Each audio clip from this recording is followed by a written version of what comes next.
Alright, update on Chainlink. So I think we were like here the last time we did a video on Chainlink. I don't cover Chainlink too often, maybe every couple days I update you on it. So I don't even think I saw this coming. Actually, no, I think we were here because we broke below the head and shoulders, and I said if we have a weekly close, which was, when was this? This was on Sunday. No, this was Saturday. So we broke down on Saturday and I made a video then, and I said, you know, as long as we don't have a weekly close below this pattern, then you know, it is possible that we have a bounce to the upside like this, but you know, personally I was kind of eyeing up this target down here. You can see this would be the target of the head and shoulders pattern that we had playing out since, well, you know, the past couple of weeks really. So we've now broken down below the head and shoulder. We can remove all of this data. We can remove this fib, as this fib is now broken below. Actually, wait, was it? Let me see. So no, this fib is still intact. These fibs are still good until we do have like a daily close below 13.4. So you know, our price target was down here all the way at 1166. So you know, we have fallen most of the way already. If we take a measured move tool, you can see, you know, so far we fell 16% out of 25%, so you know, only another 9% to go from the bottom of this wick. We have had a short bounce, so we are currently down 11% from the breakdown. So all in all, what to look for now, in my opinion, it is probably new lows. I mean, unless we hold this and bounce very, very strongly and get above this, you know, very, very quickly, then I do believe that we're going to fall off. So personally, I am sitting on the sidelines right now because I am seeing, you know, a tiny bit of conflicting data across the board. So like I said, we are in a macro lower trajectory trend. So I mean, if we zoom out, you can see that we have lower high, lower high, lower high, and we are heading down. We are coming back and back testing this previous low. This low seems fairly significant. I mean, this low was put in all the way back here on the 20th of July, sorry. And if we take it all the way to here, it does seem like, you know, this was like a few touch points on here, a few rejection here. We basically used it as support down here, and we used it as support, you know, on these wicks down here. So all in all, you know, I'm kind of keeping an eye on these, but you know, this trend line does go back a very long time. So as long as we do stay above 1341, then in the micro term it is likely that we could have a dead cat bounce before rolling over. Personally, like I said, I am not in any altcoins right now. I don't plan on buying any altcoins until the total crypto market cap does get back above the 618.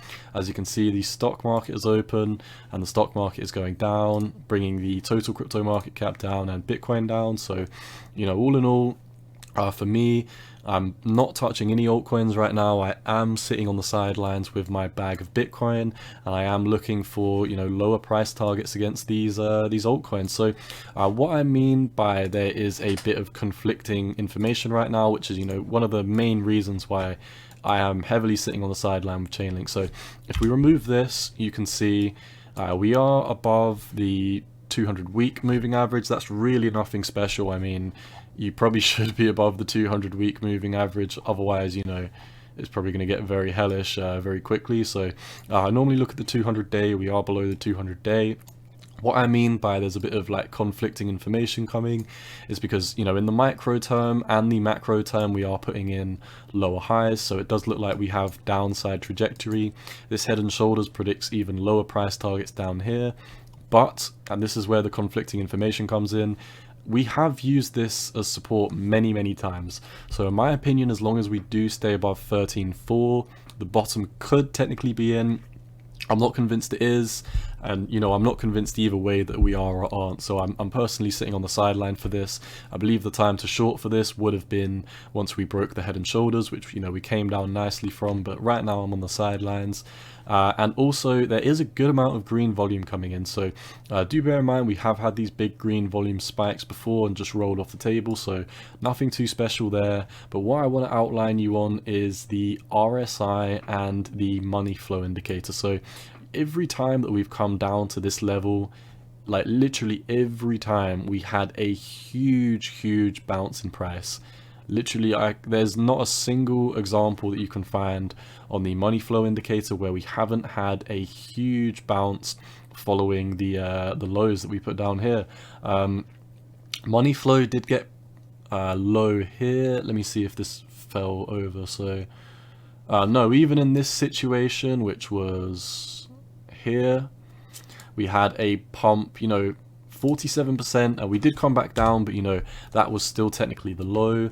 And over here, we are below the 20 on the money flow indicator, so we are at a very low levels. In my opinion, if we do keep on dumping, so be it, but I could definitely see this as a bottom target. Like I said, there is so much conflicting information right now, and with the stock market and crypto going down, I personally am sitting on the sidelines. So that is all for the USD pair. If we do come over to the BTC pair, we still haven't hit my target that I've had for probably like a week or so now.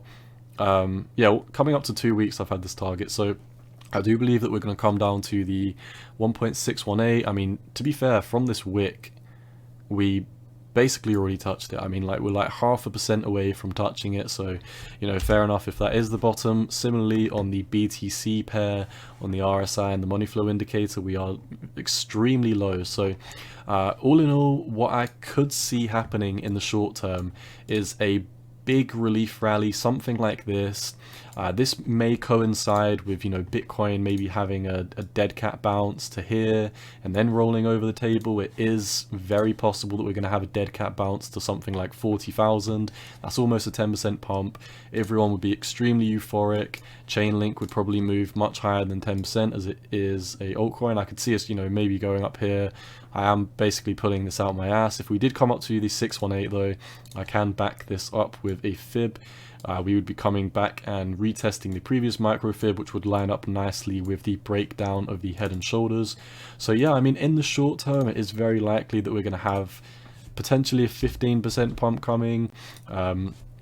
Take away with that as what you will, but in the long term, for me at least, until Bitcoin does break above 40k, until the total crypto market cap breaks above the 1.84 trillion, which is the 618, I am personally sitting on the sideline for Chainlink, and that is my same advice for, well, it's not advice, this is what I'm doing, sorry. This is just my own trading plan. I don't recommend that you follow it. I recommend that you do your own research, and if you don't do your own research, at least get the opinions of multiple people who do technical analysis. So yeah, personally, my own trading plan, which includes all altcoins. I am not touching Chainlink. I'm not touching any altcoins right now.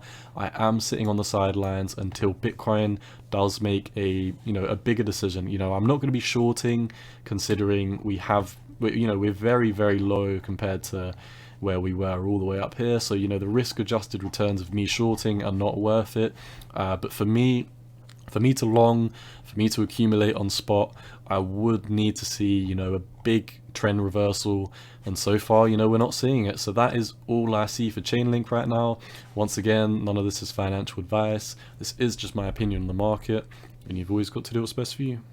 Peace.